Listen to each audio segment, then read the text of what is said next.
Hare Krishna, everyone. Dandavat Pranams. Jai Srila Prabhupada. Welcome to this talk in this series of talks on the Bhagavad Gita.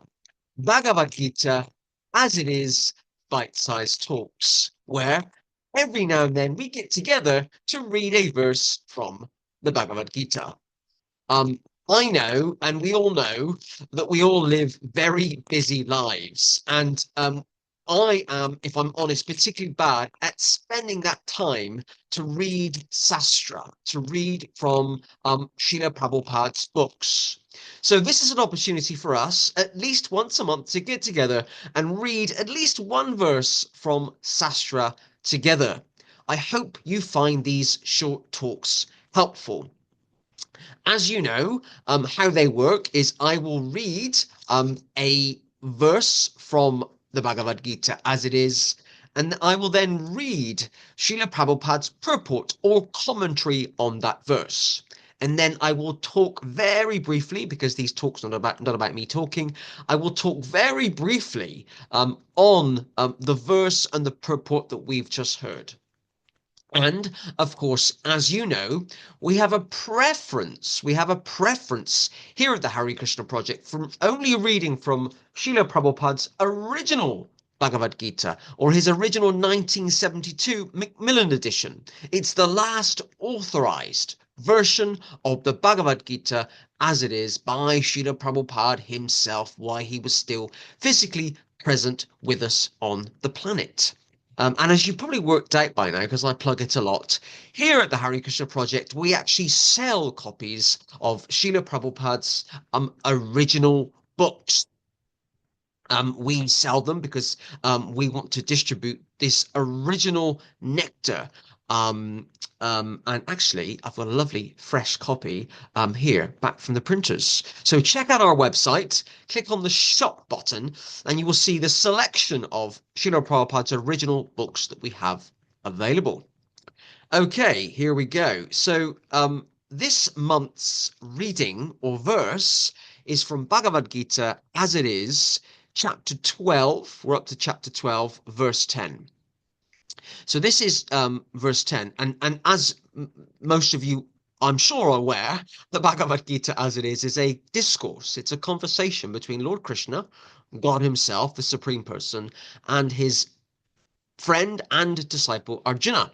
And they're having a conversation about the nature of the soul, the meaning of life. And actually, the wonderful thing about the Bhagavad Gita is a lot of the questions that Arjuna is asking are the types of questions that we still ask 5,000 years after this discourse took place. So it's still very relevant for today. And this is Lord Krishna speaking to Arjuna. So Lord Krishna says in chapter 12, verse 10, if you cannot practice the regulations of bhakti-yoga, then just try to work for me, because by working for me, you will come to the perfect stage. I love that verse. And here is A.C. Bhaktivedanta Swami Srila Prabhupada's purport or commentary.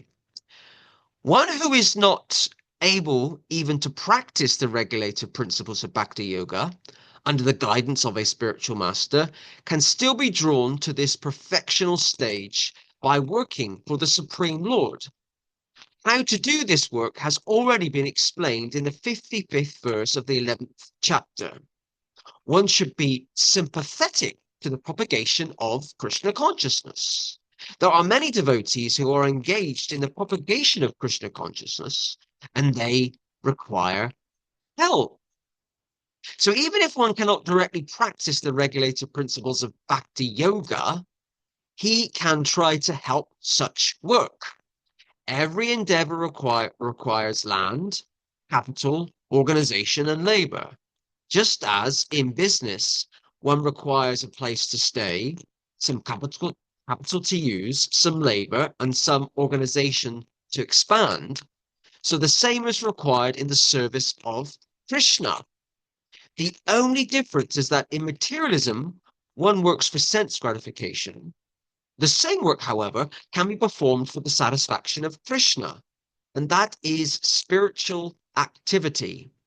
If one has sufficient money, He can help in building an office or temple for propagating Krishna consciousness, or he can help with publications.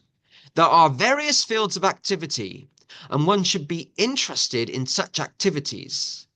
If one cannot sacrifice the result of such activities, the same person can still sacrifice some percentage to propagate Krishna consciousness. This voluntary, this voluntary service to the cause of Krishna consciousness will help one to rise to a higher taste of love for God, whereupon one becomes perfect.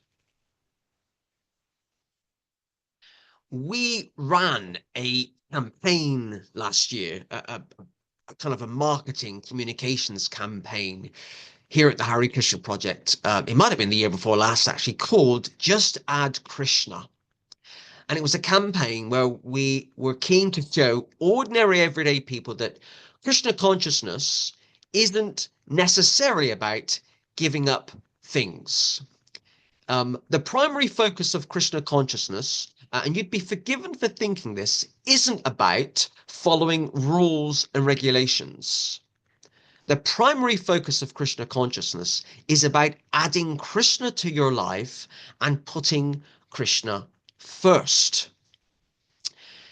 We're keen here at the Hare Krishna Project to show Western people that the Krishna consciousness movement is not just like any other religion. Of course, there are things that we are advised not to do. There are things that we are recommended not to do. But that's the same for any relationship. In our relationship with Krishna, the Supreme Person, our focus should be on serving Krishna, the Supreme Person. Think about having a relationship with your father or your mother or your brother or your wife or your lover or your boss. Your focus should be on that relationship with that individual. Yes, there'll be certain requirements, certain things that are acceptable and not acceptable to do in that relationship. But we do not focus on necessarily the rules and regulations. We focus on how do we have a personal and even intimate relationship with that person. A great example is to think of an Olympic athlete. Let's say that you want to be an Olympic athlete and you want to win the gold medal at the next Olympics, whenever they are, for your country. Your focus is on winning that gold medal and being the very best you can be. To achieve your aim, to achieve your goal, there are certain regulations that you'll need to live by in order to achieve that. So, if I want to be the fastest man in the world, which I'll never be, I'll need to have a really good diet, be very regulated with my eating and the types of things that I eat and drink.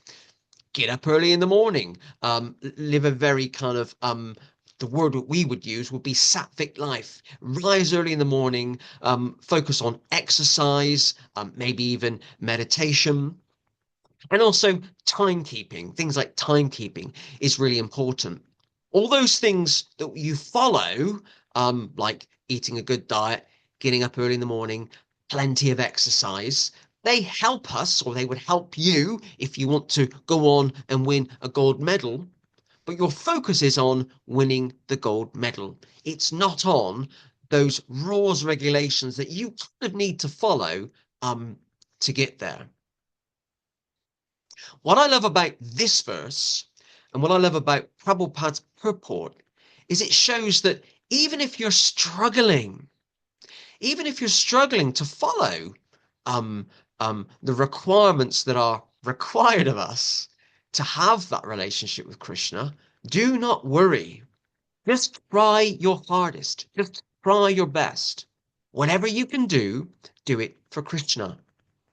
I'm reminded actually of the story in the Bible when Jesus is touring I've forgotten the name of the town, a certain town with his disciples. And there's this very strong regulation about tithing, giving 10% of your income.